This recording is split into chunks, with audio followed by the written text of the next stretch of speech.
Para sing padha mrengake. Iki dudu mung crita wayang. Nanging gambaran uripe menungsa ing donya.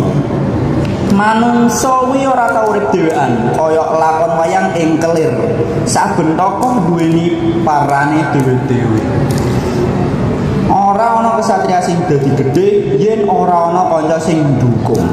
Lan sedulur sing setya ngancani. Ana sing lair dadi satriya, ana sing dadi rakyat biasa, ana uga sing dadi punakawan. Nanging kabeh duweni teges amarga urip iki ora mung soal sapa sing paling dhuwur derajate, nanging sapa sing gelem urip rukun ing bebrayan ing urip bebrayan. Ing urip bebrayan, menungsa ora mung ketemu seneng, ana amarga bedane pamikiran, ana rasa iri amarga pengen luwih. Lan ana ati sing lara amarga tembung. Kadang menungsa lali yen tembung kuwi iso dadi obat nanging uga iso dadi gaman. Nanging saka kahanan kuwi menungsa kudune sinau ngrungokake, sinau ngerteni lan sinau ngapura. Amarga sing gawe kuat dudu otot utawa derajat.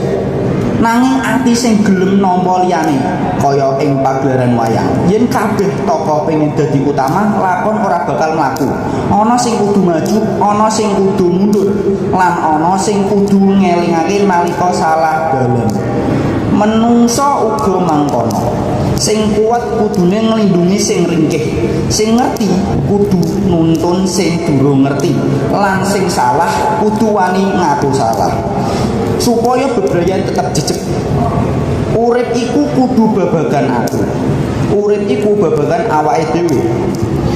Yen mung mikir kepentingan pribadi, bebrayan bakal pecah. Nanging yen gelem gotong royong, urip bakal luwih enteng. Iku pepeling saka lakon wayang. Pepeling supaya menungsa iling yen urip iku kudu bebarengan. Amarga mung kanthi rukun lan peduli, tentrem bisa kelakon ing donya iki.